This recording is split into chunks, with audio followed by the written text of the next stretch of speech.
Bapak Ibu Saudara, sesaat lagi kita akan mendengarkan firman Tuhan yang bermanfaat untuk mengajar, menyatakan kesalahan, memperbaiki kelakuan, dan mendidik orang dalam kebenaran.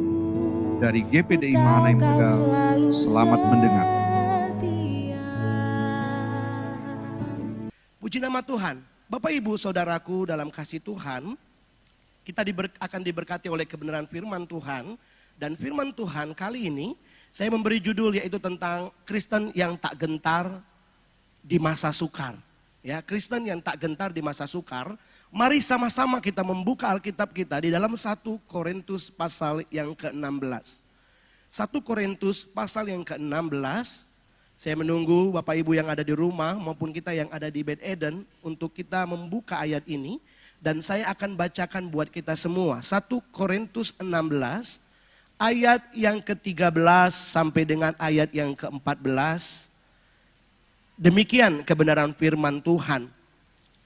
Berjaga-jagalah, berdirilah dengan teguh dalam iman, bersikaplah sebagai laki-laki dan tetap kuat. Lakukanlah segala pekerjaanmu dalam kasih. Puji nama Tuhan. Nah, Bapak Ibu Saudaraku dalam kasih Kristus, ini adalah nasihat Rasul Paulus yang bernada militer, ya saudara, yang bernada keras bagi jemaat Korintus pada waktu itu. Mengapa? Karena Paulus rindu jemaat tak gentar mengalami masa sukar mereka, mengalami masalah yang mereka hadapi. Karena banyak situasi-situasi yang jemaat Korintus hadapi pada waktu itu, ya. Dan apa yang mereka hadapi khususnya bagi orang-orang percaya itu tidak akan pernah berhenti. Selalu ada sesuatu yang kita hadapi. Nah, situasi seperti apa yang dihadapi jemaat Korintus? Kalau kita membaca ya di sana di 1 Korintus 1 sampai 1 Korintus pasal yang ke-16 menjelaskan ada perselisihan yang mereka hadapi. Ada perpecahan, ada penyembahan berhala, ada ajaran sesat. Ada percabulan, ya, ada masalah di tengah pernikahan, keluarga, tentang perekonomian. Dalam hal melayani pun, saudaraku, Rasul Paulus juga tekankan. Karena situasi yang mereka hadapi, mereka melayani, ada yang salah motivasi. Bahkan tidak di dalam kasih. Bahkan mungkin ada lagi yang akan mereka hadapi sebagai jemaat Tuhan. Nah saudaraku dalam kasih Kristus itu sebabnya melalui teguran yang bernada militer ini tujuan Rasul Paulus supaya orang percaya menjadi Kristen yang tak gentar dalam masa sukar sekalipun. Amin. Ini tujuan Rasul Paulus. Bahkan ini datang kepada kita kali ini dalam kebenaran firman Tuhan. Nah bagaimana menjadi Kristen yang tak gentar di masa sukar?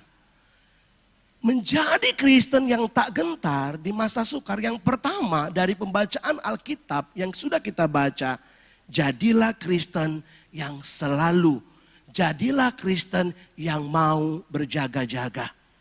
Nah Bapak Ibu, kata berjaga-jaga sering kita dengar, sering kita lihat dipakai dalam menanti kedatangan Tuhan. Ya. Kata ini sering muncul ketika Tuhan menyatakan kepada murid-muridnya tentang kedatangannya kedua kali.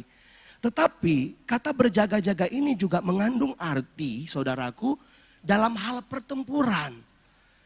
Dalam hal pertempuran di mana kita mengantisipasi akan bahaya yang akan datang. Ini berjaga-jaga, mengantisipasi bahaya yang akan datang, Bapak Ibu. Ya, bahkan saudaraku kata berjaga juga berarti usahakan sekuat-kuatnya untuk tidak tertidur. Usahakan sekuat-kuatnya, upayakan sedapat mungkin untuk tidak sampai tertidur. Ya, inilah berjaga-jaga.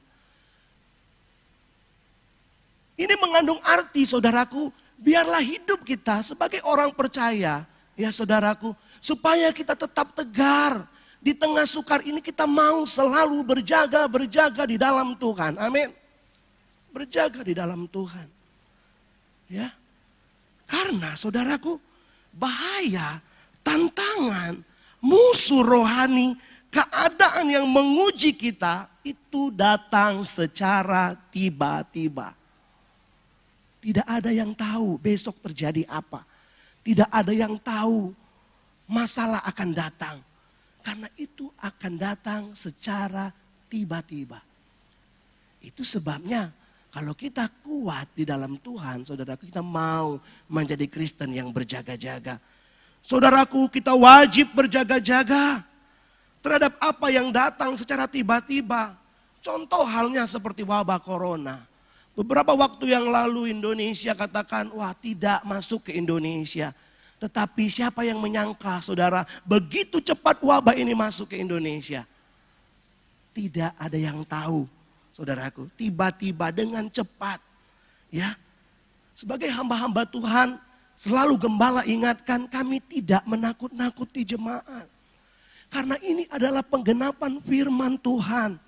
Tidak ada yang tahu setelah corona apa yang terjadi. Begitu juga dengan kehidupan kita. Ya, masalah tidak datang, saudaraku. Ngomong dulu, tidak. Selalu datang tiba-tiba. Tidak diundang, selalu datang. Kita tidak tahu ke depan itu seperti apa. Tetapi inilah yang menjadi kerinduan Rasul Paulus dengan teguran yang keras, bernada militer, saudaraku. Untuk apa? Sebagai prajurit Tuhan, kita mau berjaga-jaga. Nah, saudaraku, dalam kasih Kristus, itu sebabnya jangan sampai kita tidak siap, sehingga kita menjadi lemah dan tak berdaya. Ya, seorang keamanan yang menjaga suatu perumahan, ketika dia lalai akan tugasnya, dia tertidur. Ya, saudaraku, dia lengah, ya, saudaraku, satu rumah dibongkar. Karena apa? Seorang penjaga ini tidak berjaga-jaga di waktu saat yang akan datang terjadi. Nah, Bapak Ibu, jangan pernah menganggap enteng setiap ujian yang datang dalam kehidupan kita. Ya, kalau corona ini mendunia, saya tidak tahu masalah apa yang datang secara pribadi dalam diri, dalam kehidupan Bapak Ibu Saudara. Mungkin saudara mengalami masalah dalam rumah tangga saudara, krisis perekonomian. Mungkin saudara mengalami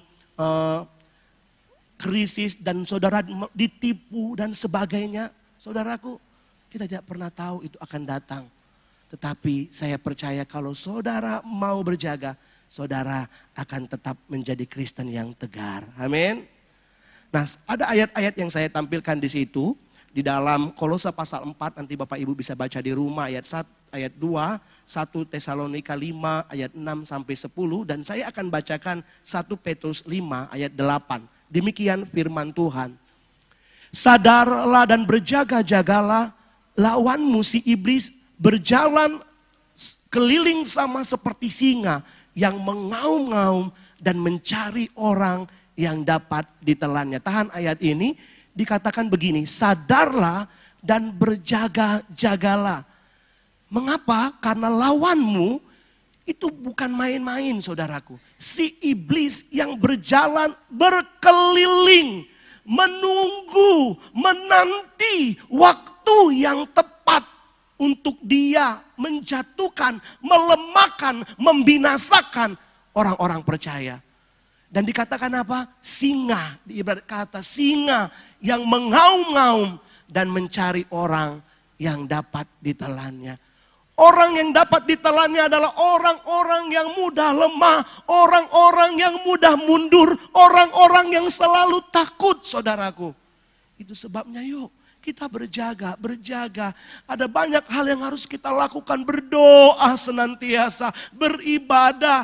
Ya, wabah menghalangi kita untuk datang beribadah, tetapi komitmen kita di dalam rumah kita, di dalam rumah tangga kita, kita tetap bersemangat mencari Tuhan. Amin. Karena itulah cara kita untuk selalu berjaga-jaga. Saudaraku, jangan sampai kita menjadi orang-orang santapan iblis. Dikatakan dalam 1 Petrus tadi, yang dimakannya. Yang lemah, saudaraku. Yang takut. Yang kedua, Kristen yang seperti apa? Yang berdiri, yang tegar di masa sukar, yaitu Kristen yang berdiri dengan teguh dalam iman. Sekali lagi, Kristen yang berdiri dengan teguh dalam iman. Nah, berdiri dengan teguh ini juga dalam konteks peperangan, saudaraku.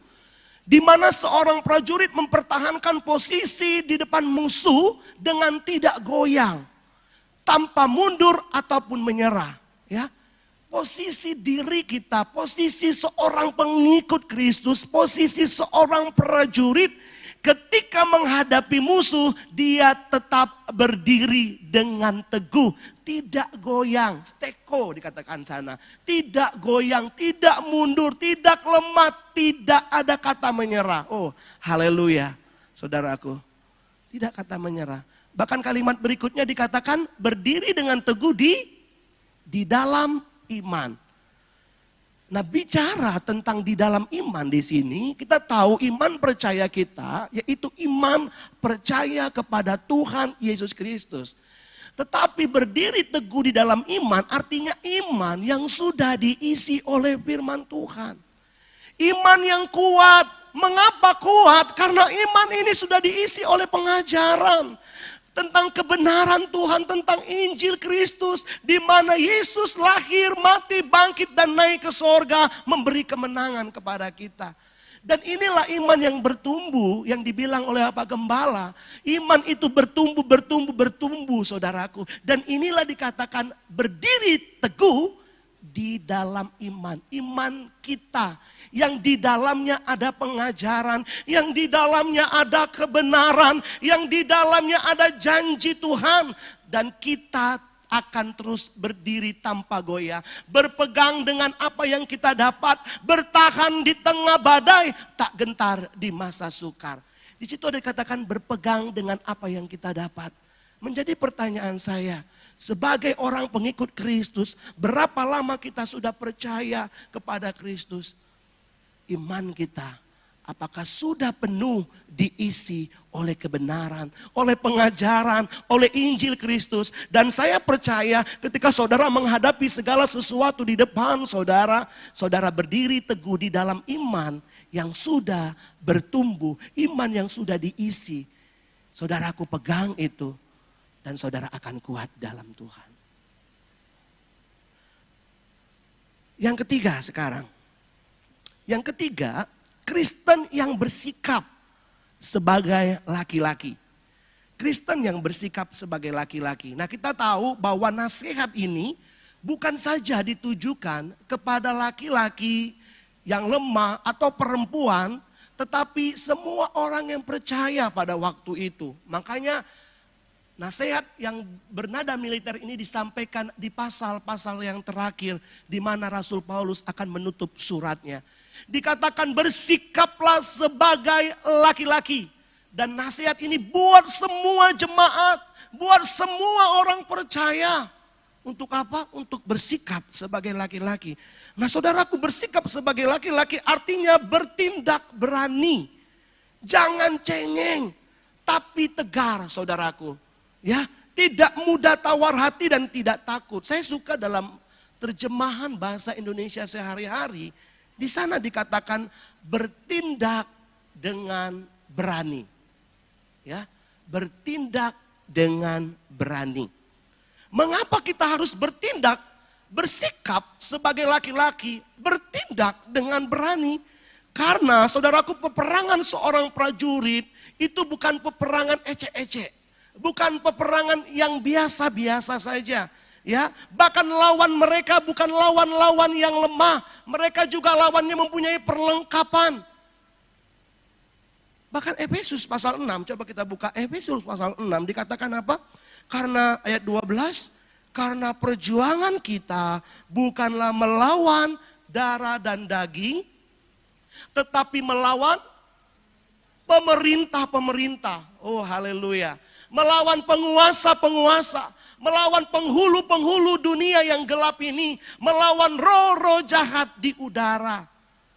Ya, saya ingat khotbah Bapak Pendeta Yosef beberapa minggu lalu ya. Hati-hati dengan jebakan iblis. Jebakan iblis mungkin bukan melalui mimpi, bukan melalui menakut-nakuti saudara, melalui keadaan yang terjadi.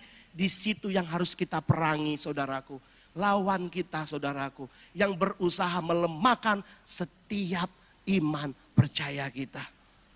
Main-main, saudaraku. Kalau saya ingat, tidak catat di sini tentang musuh Daud. Musuh Daud itu Goliat.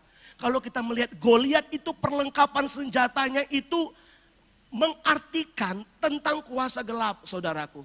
Ya, dikatakan ada sisik di situ, ada tombak, ada perisai imannya yang perisainya itu dari bahan sisik, saudaraku.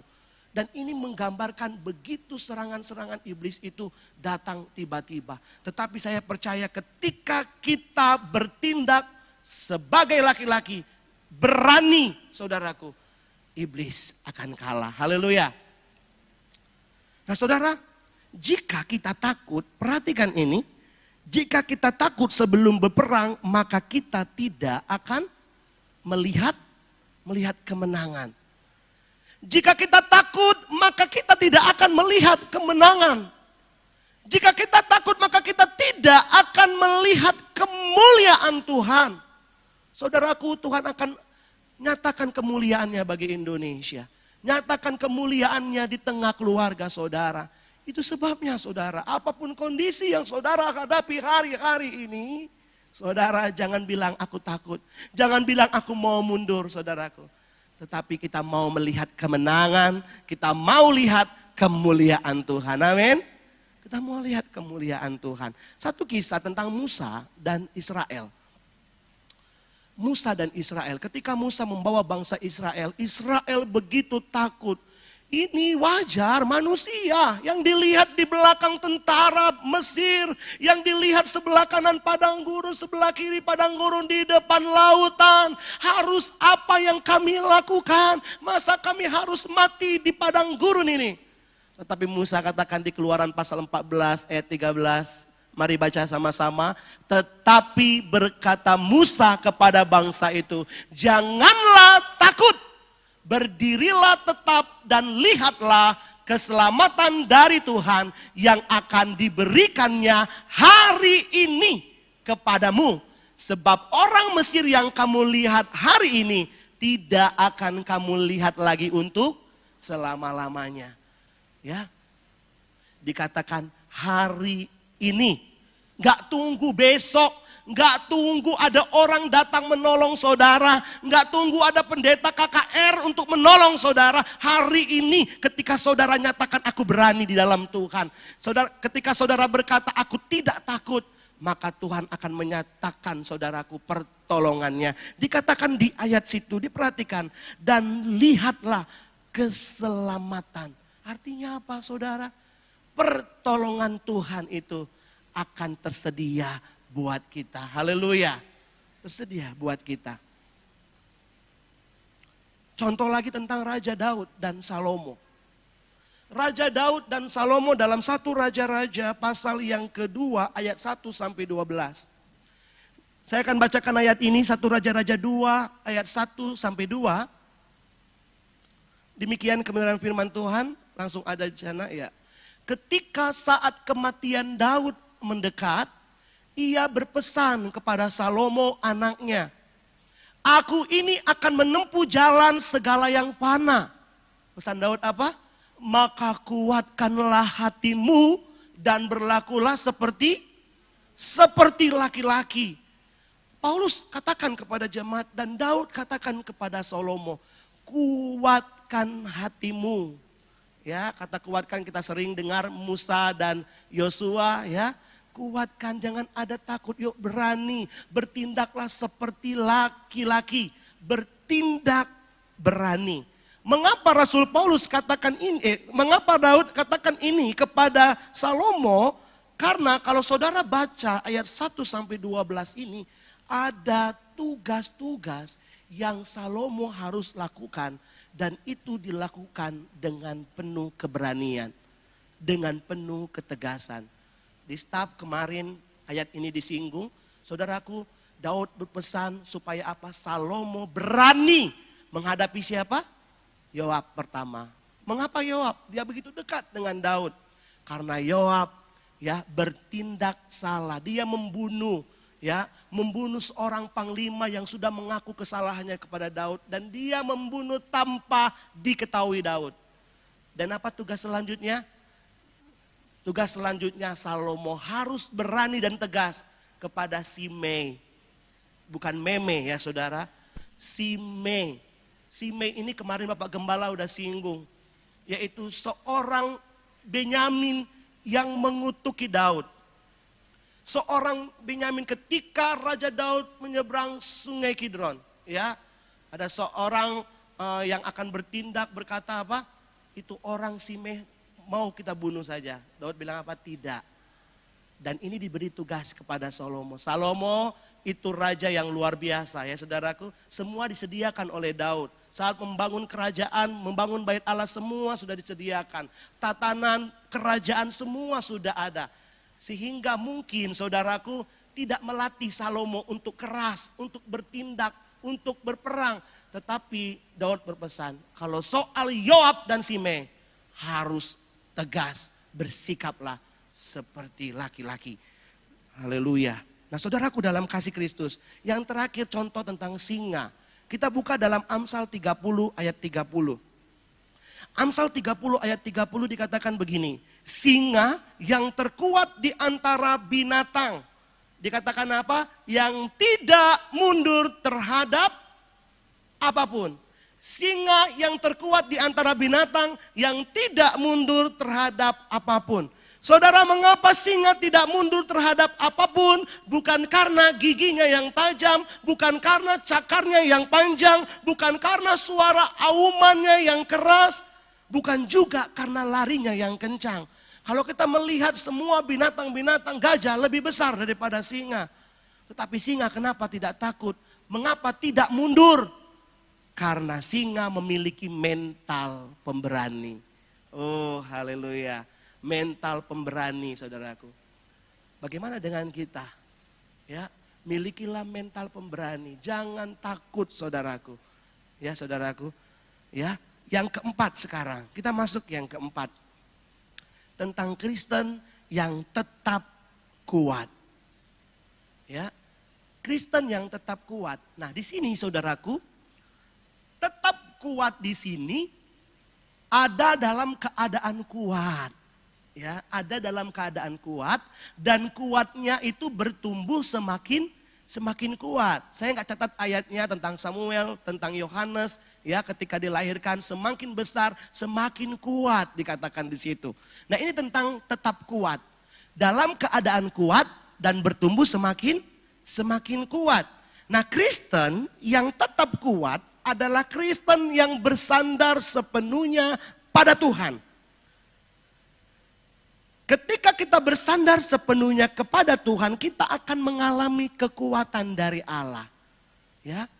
Jadi Kristen yang kuat itu coba kita lihat saudaraku, ada orang-orang yang kuat, coba tanya rahasianya. Ada kedekatannya kepada Tuhan. Ya. Ada kedekatan yang intim dengan sumber itu. Ya.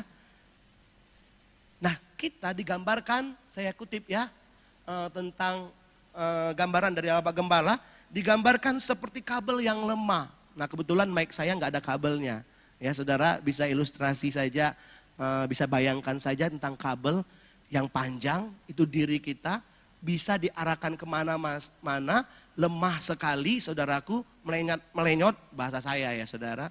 Tetapi ketika itu dililitkan di salah satu tiang atau salah satu tongkat, maka kabel itu menjadi kuat. Inilah menjadi kehidupan kita. Ketika kita mencari Tuhan, ketika kita melilitkan diri kepada Tuhan, ketika kita berpaut kepada Tuhan, maka sumber kekuatan itu menjadi kekuatan kita. Saudaraku, saya ingat tidak dicatat di sini tentang Rut. Rut katakan apa? Ya, dia berpaut kepada Naomi.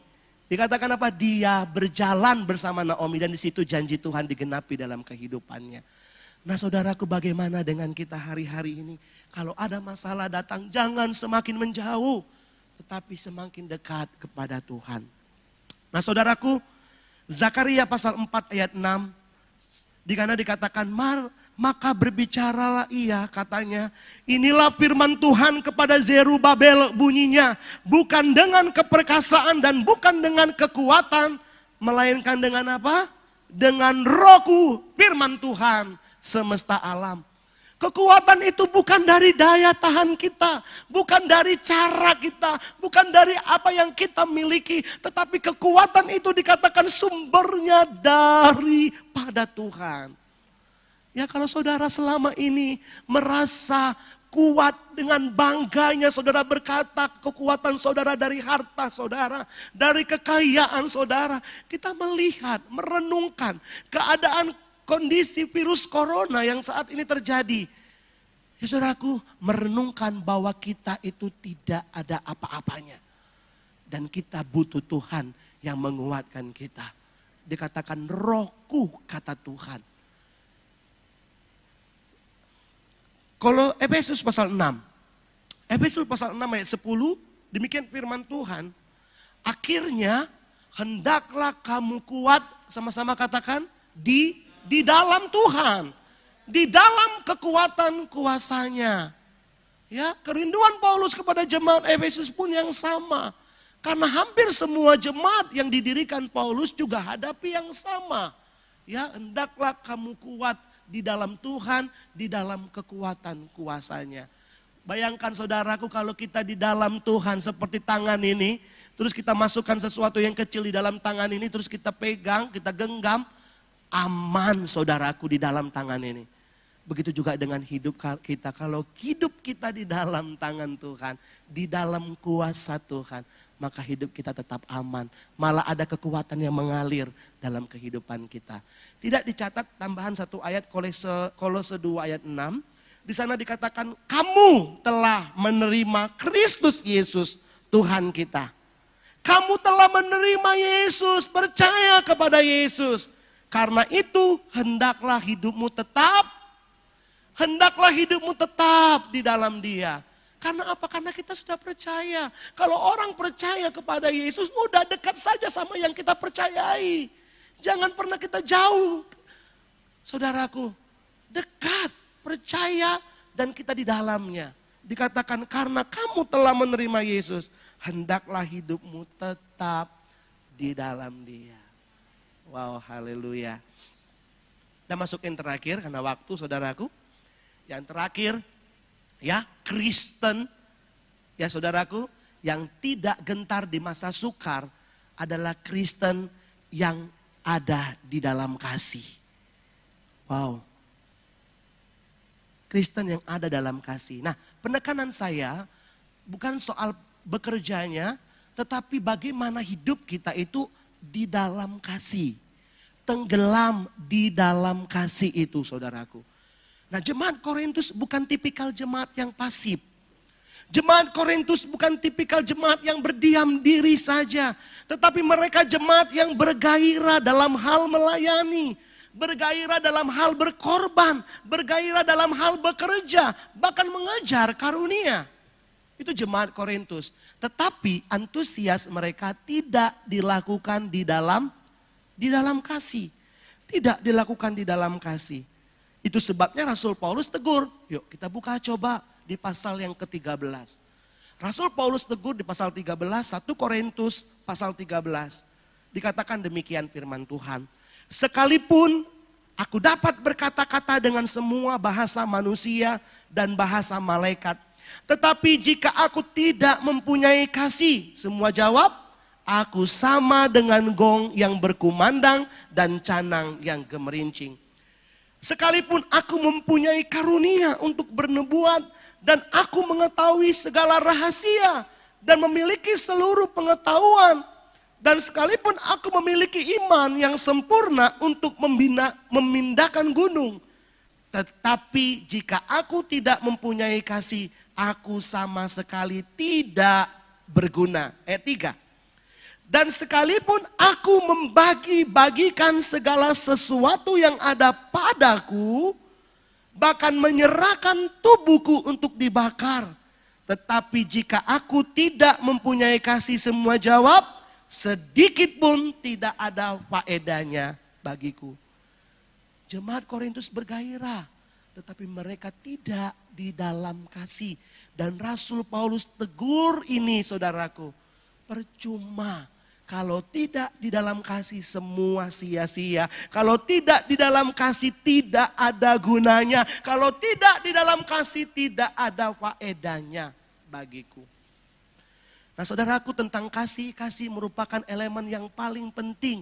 Merupakan perkara yang sangat penting saudaraku. Bahkan di 1 Korintus pasal 13 ini, kalau saudara baca di ayat yang terakhir, ayat 13. Tinggal ketiga hal ini. Iman, pengharapan, dan kasih. Dikatakan apa? Yang terbesar di antara itu adalah kasih saudaraku. Nah saudaraku, dalam kasih Kristus, dengan kasih orang mampu mengampuni. Dengan kasih orang mampu menyikapi perbedaan itu dengan baik. Tanpa ada perselisihan, tanpa ada perpecahan. Dengan kasih akan kita lihat orang mendahului kepentingan orang lain. Bahkan dengan kasih orang berusaha mengupayakan bagaimana hal-hal orang dapat dibangun. Bagaimana orang-orang dapat ditolong. Itu dengan kasih.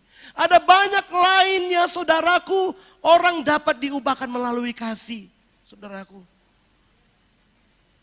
Jadi jangan sampai kasih ini tidak ada dalam kehidupan Kristen.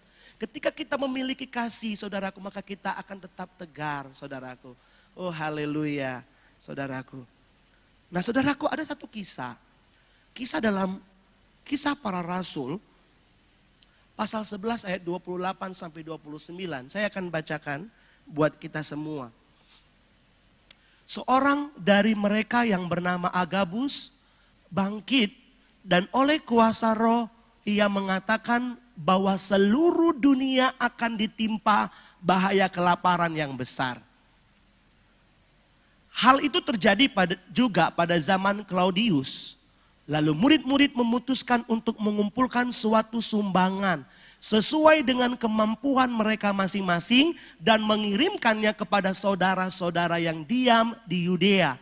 Ayat 30. Hal itu mereka lakukan juga dan mereka mengirimkannya kepada penatua-penatua dengan perantaraan Barnabas dan Saulus. Nah dalam kisah ini, saudaraku menceritakan tentang bencana yang terjadi. Bahkan bencana itu yaitu bencana kelaparan dan dialami oleh orang-orang percaya di Yudea, Yerusalem. Ya, orang-orang percaya alami itu. Nah saudaraku, dalam kasih Kristus, ketika bencana ini terjadi dan orang-orang percaya didengar bahwa mereka terkena dampak bencana ini, maka dikumpulkanlah sumbangan-sumbangan dari orang-orang percaya yang lain, saudaraku, untuk menolong, untuk membantu mereka. Sehingga, saudaraku, Paulus juga lakukan hal ini kepada jemaat Korintus. Hari ini kita bahas tentang 1 Korintus pasal 16. Coba kita buka di ayat 1 sampai dengan ayat keempat. Ya, kalau saudara ketahui bahwa suratan ini ditulis sebenarnya tidak berpasal tetapi terus menyambung, saudaraku. Tetapi dicetak di lembaga Alkitab, ya, berpasal supaya dapat dimengerti. Dan kita lihat pasal 16 ini, sebelum Paulus menegur, menyatakan mereka supaya mereka di dalam kasih. Lihat, ternyata Paulus juga katakan tentang pengumpulan uang bagi orang-orang kudus. Hendaklah kamu berbuat sesuai dengan petunjuk-petunjuk yang kuberikan kepadamu, kepada jemaat-jemaat yang ada di Galatia. Lanjut.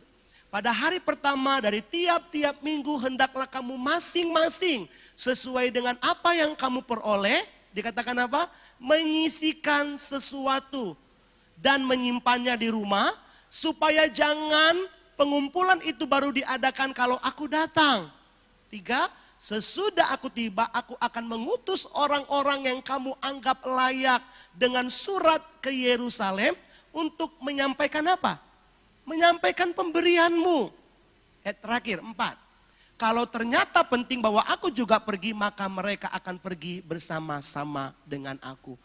Rasul Paulus pun juga rindu jemaat ini berkorban, memiliki kasih. Ini loh, dampak COVID ini, dampak ini banyak orang-orang krisis, kelaparan, makan pun tidak ada. Yang tadinya penghasilan banyak mulai berkurang, bahkan tidak dapat penghasilan sama sekali.